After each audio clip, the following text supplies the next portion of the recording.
नमस्कार दोस्तों, स्वागत है आपका एक बार फिर से। दोस्तों, आप सभी ये जानते हैं कि हिंदू धर्म ग्रंथों में काल यानी समय को 4 युगों में बांटा गया है। सतयुग, त्रेता युग, द्वापर युग और कलयुग। अभी हम लोग कलयुग में जी रहे हैं। कलयुग यानी एक ऐसा युग जिसमें मनुष्य जाति का मन असंतोष से भरा हो, सभी मानसिक रूप से दुखी हो और धर्म का सिर्फ 1/4 अंश रह गया हो। दोस्तों, वर्तमान परिस्थिति में ये चरितार्थ हुआ है और दिख भी रहा है। आज चारों ओर अहंकार, प्रतिशोध, लालच और आतंक ही दिखाई दे रहा है। दोस्तों, पुराणों में कलयुग को मनुष्य के लिए श्राप के समान माना गया है। लेकिन दोस्तों, क्या आपने कभी सोचा है कि कलयुग कब शुरू हुआ या फिर किस शापित युग का अंत कब होगा और इसके बाद कौन सा युग आएगा? तो आइए आपको बताते हैं कि कलयुग के बाद कौन सा युग होगा। दोस्तों, धार्मिक ग्रंथों के अनुसार युगों के परिवर्तन का ये 22वां चक्र चल रहा है। गीता में भी इस बात का वर्णन किया गया है। गीता के अनुसार परिवर्तन ही इस सृष्टि का नियम है। जैसे आत्मा एक शरीर को छोड़कर दूसरा शरीर धारण करती है और दिन के बाद रात होती है, जैसे ऋतु भी अपने निश्चित समय के साथ परिवर्तित होती है, ठीक उसी तरह एक निर्धारित कालखंड के बाद इस सृष्टि में युग का परिवर्तन होना भी अटल सत्य है। दोस्तों, ग्रंथों में कलयुग से जुड़े एक कथा का वर्णन किया गया है, जिसके अनुसार एक दिन किसी ने भगवान विष्णु से पूछा कि प्रभु, अभी द्वापर युग चल रहा है और कालखंड के चक्र के अनुसार इसके बाद कलयुग आने वाला है, लेकिन मनुष्य उस नए युग को पहचानेगा कैसे? तब दोस्तों, विष्णु जी ने कहा था, जब दुनिया में पाप बढ़ जाएगा तब समझ लेना कि कलयुग शुरू हो चुका है। कलयुग की शुरुआत स्त्री के केशों से होगी। अभी जिन केशों को स्त्री का आभूषण माना जाता है, उन्हीं केशों को कलयुग की स्त्रियां कटवाना शुरू कर देगी। उसके बाद सभी स्त्री पुरुष सुंदर दिखने के लिए अपने बालों को रंगना शुरू कर देंगे। फिर कलयुग में किसी के बाल लंबे और काले नहीं दिखाई देंगे। इसके बाद जिस दिन पुत्र पिता पर हाथ उठा देगा, उस दिन समझ लेना कि कलयुग शुरू हो चुका है। इतना ही नहीं, जब हर घर में कलेश होने लगे, कोई आपस में मिलकर नहीं रहना चाहेगा, लोग अपने ही घर में अपने को मारने लगेंगे, तो समझ लेना कि कलयुग अपने चरम पर पहुंच चुका है। उसके बाद मैं, शिव और ब्रह्मा एक हो जाएंगे। फिर जब कलयुग हम सब पर हावी हो जाएगा, तो हम तीनों मिलकर इस युग का अंत कर देंगे और एक नए युग की शुरुआत होगी, जहाँ सब कुछ फिर से सत्य होगा। दोस्तों, हिंदू धर्म ग्रंथों के अनुसार कलयुग का काल 4,32,000 साल लंबा है और अभी कलयुग का प्रथम चरण ही चल रहा है। ऐसा माना जाता है कि कलयुग का प्रारंभ 3102 ईसा पूर्व से हुआ था, जब 5 ग्रह मंगल, बुध, शुक्र, बृहस्पति, शनि मेष राशि पर 0 डिग्री पर हो गए थे। इसका अर्थ ये हुआ कि कलयुग का 5121वां वर्ष बीत चुका है और 4,26,880 वर्ष अभी भी बाकी है। परंतु कलयुग का अंत कैसे होगा, इसका वर्णन भी दोस्तों हमें ब्रह्म पुराण में मिलता है। दोस्तों, ब्रह्म पुराण के अनुसार कलयुग के अंत में मनुष्य की आयु माज 12 वर्ष रह जाएगी। इस दौरान लोगों में द्वेष, दुर्भावना बढ़ेगी और कलयुग की उम्र जैसे जैसे बढ़ती जाएगी, वैसे वैसे नदियां सूखती जाएगी। बेईमानी और अन्याय से धन कमाने वाले लोगों में बढ़ोतरी होगी। धन के लोभ में मनुष्य किसी की भी हत्या करने में संकोच नहीं करेंगे। मनुष्य पूजा पाठ, व्रत, उपवास और सभी धार्मिक काम बंद कर देगा। गाय दूध देना बंद कर देगी और मानवता नष्ट हो जाएगी। लड़कियां बिल्कुल भी सुरक्षित नहीं रहेंगी। उनका अपने घर में ही शोषण होगा और अपने ही घर के लोग उनके साथ व्यभिचार करेंगे। बाप बेटी, भाई बहन कोई रिश्ते नहीं रह जाएंगे और एक भाई दूसरे भाई का ही शत्रु हो जाएगा। शादी जैसा पवित्र रिश्ता अपवित्र हो जाएगा और किसी को भी शादीशुदा जिंदगी ठीक से नहीं चलेगी। वहीं पति पत्नी एक दूसरे से बेवफाई करेंगे। कलयुग में समाज हिंसक हो जाएगा। जो लोग बलवान होंगे उनका ही राज चलेगा और जब तक आतंक अपनी चरम सीमा में होगा, तो भगवान विष्णु का कल की अवतार लेंगे और पृथ्वी समस्त अधर्मियों का नाश कर देंगे। वहीं दोस्तों, शिव पुराण में भी कलयुग के बारे में बताया गया है। शिव पुराण के अनुसार घोल कलयुग आने पर मनुष्य पुण्य कर्म छोड़ देगा और दुष्टाचार में फंस जाएगा और सबके सब सत्य के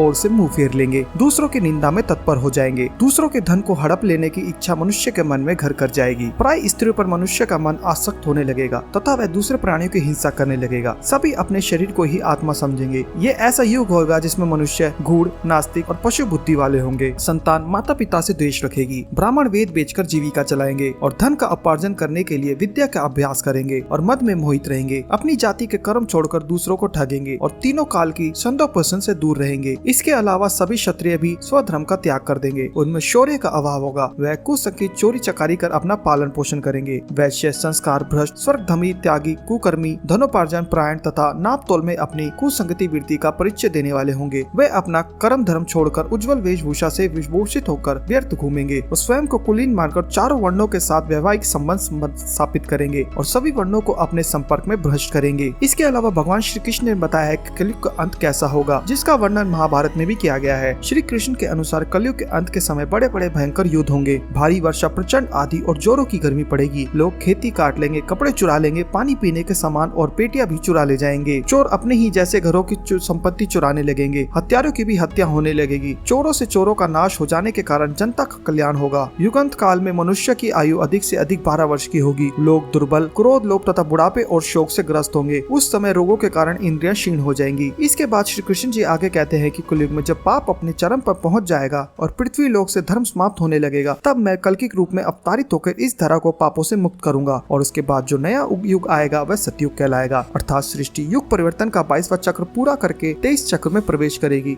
और फिर से नवयुग आरंभ होगा जो सतयुग के नाम से जाना जाएगा। दोस्तों, सतयुग की अवधि 17,28 वर्ष होगी। इस युग में मनुष्य की आयु 4,000 से 10,000 वर्ष होगी। पृथ्वी लोक पर फिर से धर्म का बोलबाला होगा। मनुष्य भौतिक सुख की जगह मानसिक सुखों पर बल देगा। मनुष्य में एक दूसरे के लिए नफरत की कोई जगह नहीं होगी। चारों ओर प्यार ही होगा। मानवता की पुनः स्थापना होगी और मनुष्य की परम ज्ञान की प्राप्ति होगी। लोग पूजन कर्म कांड में विश्वास करेंगे। सतयुग में मनुष्य अपने तपोबल से भगवान से बात कर सकेगा। इस युग में लोगों को अपने शरीर पर पूर्ण नियंत्रण होगा। आत्मा का परमात्मा से मिलन से भी सभी सुखी होगा। अर्थात सतयुग को इस सृष्टि का स्वर्ण युग कहा जाता है। लेकिन दोस्तों, सतयुग आने में अभी काफी लंबा समय है, तो क्यों न हम लोग कलयुग में ही अपने धर्म और कर्म से सतयुग की तरह जीने का काम करें। क्योंकि दोस्तों, ग्रंथों में भी इस बात का वर्णन मिलता है कि कलयुग में जो भी लोग धर्म और कर्म पर विश्वास करेंगे उन्हें सतयुग की तरह सुख की प्राप्ति होगी। तो दोस्तों, आपको हमारा ये वीडियो कैसा लगा हमें कमेंट में जरूर बताइएगा। साथ ही इस वीडियो को लाइक करके ऐसी ही वीडियो देखने के लिए हमारे चैनल सब्सक्राइब करना ना भूलिएगा। धन्यवाद। नमस्कार दोस्तों, स्वागत है आपका एक बार फिर से। दोस्तों, आप सभी ये जानते हैं कि हिंदू धर्म ग्रंथों में काल यानी समय को 4 युगों में बांटा गया है। सतयुग, त्रेता युग, द्वापर युग और कलयुग। अभी हम लोग कलयुग में जी रहे हैं। कलयुग यानी एक ऐसा युग जिसमें मनुष्य जाति का मन असंतोष से भरा हो, सभी मानसिक रूप से दुखी हो और धर्म का सिर्फ 1/4 अंश रह गया हो। दोस्तों, वर्तमान परिस्थिति में ये चरितार्थ हुआ है और दिख भी रहा है। आज चारों ओर अहंकार, प्रतिशोध, लालच और आतंक ही दिखाई दे रहा है। दोस्तों, पुराणों में कलयुग को मनुष्य के लिए श्राप के समान माना गया है। लेकिन दोस्तों, क्या आपने कभी सोचा है कि कलयुग कब शुरू हुआ या फिर किस शापित युग का अंत कब होगा और इसके बाद कौन सा युग आएगा? तो आइए आपको बताते हैं कि कलयुग के बाद कौन सा युग होगा। दोस्तों, धार्मिक ग्रंथों के अनुसार युगों के परिवर्तन का ये 22वां चक्र चल रहा है। गीता में भी इस बात का वर्णन किया गया है। गीता के अनुसार परिवर्तन ही इस सृष्टि का नियम है। जैसे आत्मा एक शरीर को छोड़कर दूसरा शरीर धारण करती है और दिन के बाद रात होती है, जैसे ऋतु भी अपने निश्चित समय के साथ परिवर्तित होती है, ठीक उसी तरह एक निर्धारित कालखंड के बाद इस सृष्टि में युग का परिवर्तन होना भी अटल सत्य है। दोस्तों, ग्रंथों में कलयुग से जुड़े एक कथा का वर्णन किया गया है, जिसके अनुसार एक दिन किसी ने भगवान विष्णु से पूछा कि प्रभु, अभी द्वापर युग चल रहा है और कालखंड के चक्र के अनुसार इसके बाद कलयुग आने वाला है, लेकिन मनुष्य उस नए युग को पहचानेगा कैसे? तब दोस्तों, विष्णु जी ने कहा था, जब दुनिया में पाप बढ़ जाएगा तब समझ लेना कि कलयुग शुरू हो चुका है। कलयुग की शुरुआत स्त्री के केशों से होगी। अभी जिन केशों को स्त्री का आभूषण माना जाता है, उन्हीं केशों को कलयुग की स्त्रियां कटवाना शुरू कर देगी। उसके बाद सभी स्त्री पुरुष सुंदर दिखने के लिए अपने बालों को रंगना शुरू कर देंगे। फिर कलयुग में किसी के बाल लंबे और काले नहीं दिखाई देंगे। इसके बाद जिस दिन पुत्र पिता पर हाथ उठा देगा, उस दिन समझ लेना कि कलयुग शुरू हो चुका है। इतना ही नहीं, जब हर घर में कलेश होने लगे, कोई आपस में मिलकर नहीं रहना चाहेगा, लोग अपने ही घर में अपने को मारने लगेंगे, तो समझ लेना कि कलयुग अपने चरम पर पहुंच चुका है। उसके बाद मैं, शिव और ब्रह्मा एक हो जाएंगे। फिर जब कलयुग हम सब पर हावी हो जाएगा, तो हम तीनों मिलकर इस युग का अंत कर देंगे और एक नए युग की शुरुआत होगी, जहाँ सब कुछ फिर से